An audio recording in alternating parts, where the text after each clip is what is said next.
तो ये व्याजखोरी जो हुई है क्राइम उसके खिलाफ है। उसमें अभी एक फैमिली में से ही उन्होंने 2012 में लोन लिया था हीरलबा जडेजा के पास।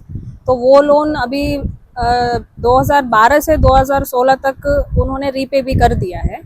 उसके बाद भी अभी तक 2025 तक भी वो अभी भी पे कर रहे हैं। पहले जब उन्होंने लिया था उस टाइम 75 लाख 75 लाख जितना उन्होंने लोन लिया था। तो उसके बाद उन्होंने इंटरेस्ट के साथ साथ अभी भी पे कर रहे हैं। तो उनका कंप्लेनेंट का ऐसा कहना है कि वो अभी तक 4 करोड़ जितना रीपे कर दिया है। वो भी शायद 13 साल हो चुकी है अभी तब से जो इन्होंने लिया है। तो अभी भी उनकी चल रही है और अभी भी प्रेशर है कि रीपे करने के लिए।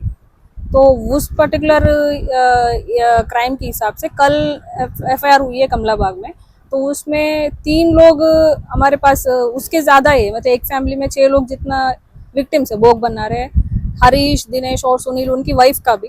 तो उनकी कल कंप्लेंट आया था हमारे पास, तो उसमें रजिस्टर किए हैं। तो इसमें 2 अक्यूज्ड है कि एक हीरलबा जडेजा है और हीरेन करके है।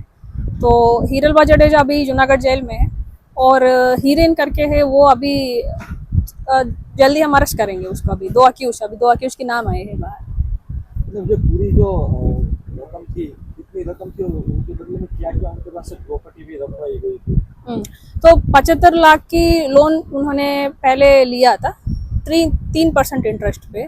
तो पहले ये ऐसा कह रहे कि उनके पास बहुत सारे प्रॉपर्टी थे और 4 बंगला है, ऐसा जितने भी प्रॉपर्टी उन्होंने पूरा कोलेट्रल जमा करके अभी उनकी हाल ऐसा हो गया कि अभी बाड़े मकान में वो रह रहे हैं। तो उनकी जितने भी प्रॉपर्टी है वो पूरा अभी उन्होंने बेच भी दिया है ये व्याजखोरी के हिसाब से। और जितने भी अभी उनके पास जो है वो लोग अभी बाड़े में रह रहे हैं। मतलब पहले लोन जब लिया था वो तब उसकी हाल अलग थी, अब बहुत खराब हाल हो गई है व्याजखोरी के हिसाब से।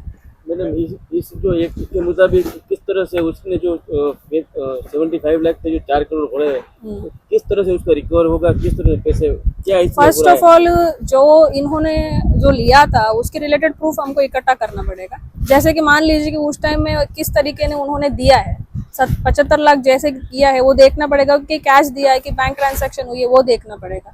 तो इसमें पूरा यही होगा कि अगर ये लोग कह रहे हैं कि कंप्लेनेंट और भोग बना के 4 करोड़ की रीपे हमने किया है, तो 4 करोड़ देखना है कि भाई आपने कैसे कैसे वापस किया है। तो बैंक ट्रांजैक्शन हुई है, UPA हुई है, कैश की हुई है। अगर कैश की हुई होगी तो दूसरी विटनेस को देखना पड़ेगा हमको। तो दूसरी विटनेस के हिसाब से हमको पता चले कि थर्ड पर्सन से कि इतने एक्चुअली कितना रीपे किया है। तो वो चेक करना है, अभी इन्वेस्टिगेशन में वही बाकी है। Not necessarily. ऑडियो क्लिप है, यस यस।